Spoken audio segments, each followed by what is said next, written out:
എന്നാ ഈ ഡ്രൈവറും ഞാനും തമ്മിലുള്ള ഈ ബന്ധം എനിക്ക് അമൂല്യമാ. എനിക്ക് ലോകത്തിൽ കിട്ടാവുന്നതിൽ ഏറ്റവും വലിയ ഭാഗ്യം. ഈ അടുപ്പത്തിന് ഏത് പേരിട്ട് വിളിക്കണമെന്നൊന്നും എനിക്കറിയില്ല.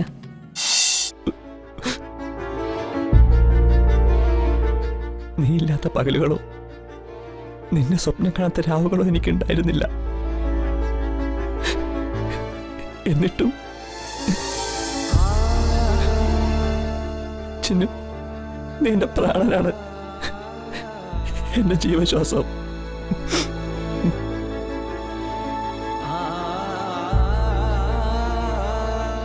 ഞാൻ എന്റെ മനസ്സിലുള്ളതെല്ലാം പറഞ്ഞു. പക്ഷെ അപ്പൊ നീ ബോധമില്ലാതെ സ്ട്രെച്ചറിൽ മയങ്ങിക്കിടക്കുമായിരുന്നു. ഞാൻ പറഞ്ഞതൊന്നും നീ കേട്ടിട്ടുണ്ടാവില്ല. ഇനി നീ അത് കേൾക്കാൻ മാത്രമേ എനിക്ക് പറയാൻ പറ്റത്തുമില്ല. എന്നെ വിട്ട് പോകല്ലേ ചിന്നു. മോളെ, നീ ഇല്ലാതെ എനിക്ക് പറ്റില്ല Chinnu.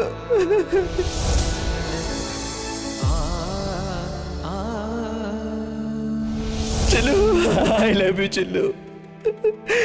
I love you Chinnu.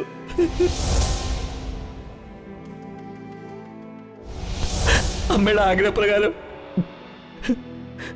Daksha ഞാൻ ഭാര്യയെ സ്വീകരിച്ചോളാം.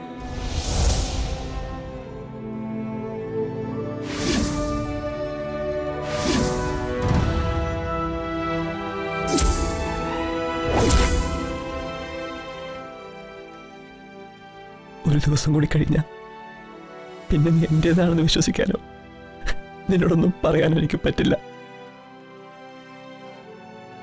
നാളെ മുതൽ ഞാൻ വെറുക്കുന്ന പെണ്ണിന്റെ സ്വന്തമായി ഞാൻ മാറും. പിന്നെ നമ്മൾ തമ്മിൽ പ്രാണം നഷ്ടപ്പെട്ട വെറുമൊരു ശരീരമായി മാത്രം ഞാൻ മാറും. വേറൊരു ജീവശവം.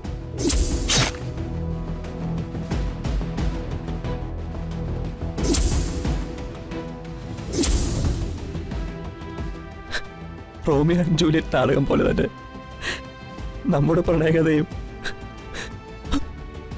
ഒരു ദുരന്ത കഥയെ മാറുന്നത് നിസ്സഹായതയുടെ കണ്ടു നിൽക്കാൻ മാത്രമേ എനിക്ക് പറ്റുന്നുള്ളൂ. എന്നോട് ക്ഷമിക്കുന്നു.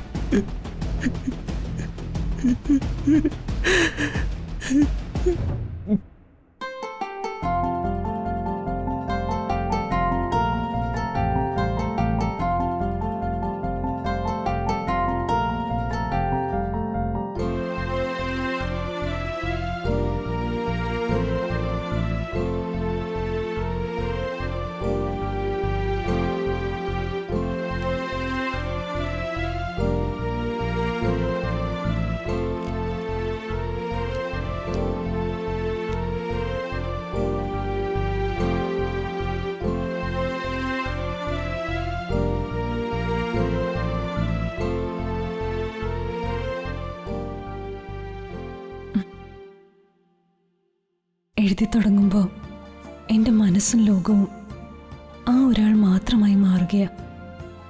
പറയാനുള്ളത് അക്ഷരങ്ങളിലാക്കുമ്പോൾ എൻ്റെ വിരലുകൾ പോലും പ്രണയം കൊണ്ട് വിറയ്ക്കുന്നു.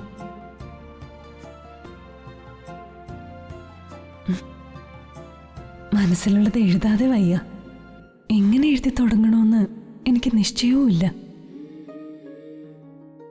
എന്നാ ഈ ഡ്രൈവറും ഞാനും തമ്മിലുള്ള ഈ ബന്ധം എനിക്ക് അമൂല്യമാ. എനിക്ക് ലോകത്തിൽ കിട്ടാവുന്നതിൽ ഏറ്റവും വലിയ ഭാഗ്യം. ഈ അടുപ്പത്തിന് ഏത് പേരിട്ട് വിളിക്കണമെന്നൊന്നും എനിക്കറിയില്ല. എങ്കിലും നമ്മുടെ ഈ പവിത്രമായ ബന്ധം ഇങ്ങനെ തന്നെ നിലനിർത്തിക്കൊണ്ടു പോവാൻ ഞാൻ ഒരുപാട് ആഗ്രഹിക്കുന്നുണ്ട്. കാരണം എൻ്റെ ഓരോ ശ്വാസത്തിലും ആ ആളുണ്ടെന്ന് ചിലപ്പോൾ എനിക്ക് തോന്നാറുണ്ട്. എൻ്റെ ദുഃഖങ്ങളിലും സന്തോഷങ്ങളിലുമെല്ലാം ഒരു നിഴൽ പോലെ കൂടെയുള്ള ആളെ ഇനിയും എനിക്ക് വേണം.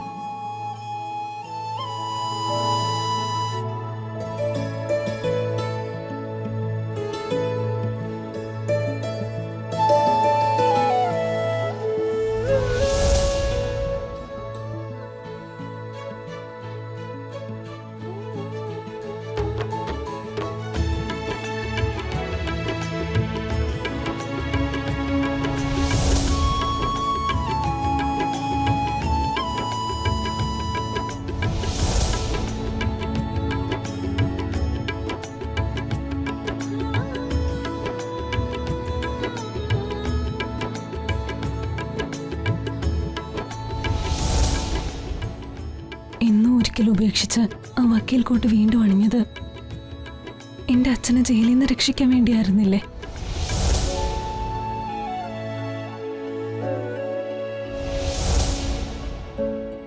എനിക്ക് വേണ്ടി ചെയ്ത ആ പ്രവൃത്തിക്ക് പാവ എത്ര വഴക്കാ കേൾക്കേണ്ടി വന്നത്. അതൊന്നും ഒരിക്കലും ഒരു കാലത്തും എനിക്ക് മറക്കാൻ പറ്റില്ല. ചിലപ്പോഴൊക്കെ ഒരു കൂട്ടുകാരനായി തോന്നും, ചിലപ്പോ സാറാണെന്ന് തോന്നും, ചിലപ്പോ എന്റെ അച്ഛനെ പോലെ നിഴലായി കൂടെ തന്നെ ഉള്ളതായി തോന്നും. എങ്ങനെയാ ഞാൻ ഈ കടങ്ങളെല്ലാം വീട്ടുക? എന്നെ ആ കാൽച്ചുവട്ടില് പൂർണ്ണമായി സമർപ്പിക്കുകയല്ലാതെ മറ്റൊരു വഴിയില്ല.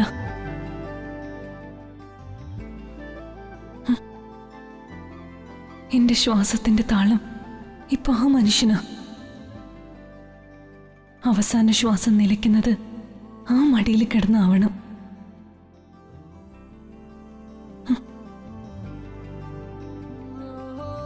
എനിക്കിഷ്ടമാ ഒരുപാട്.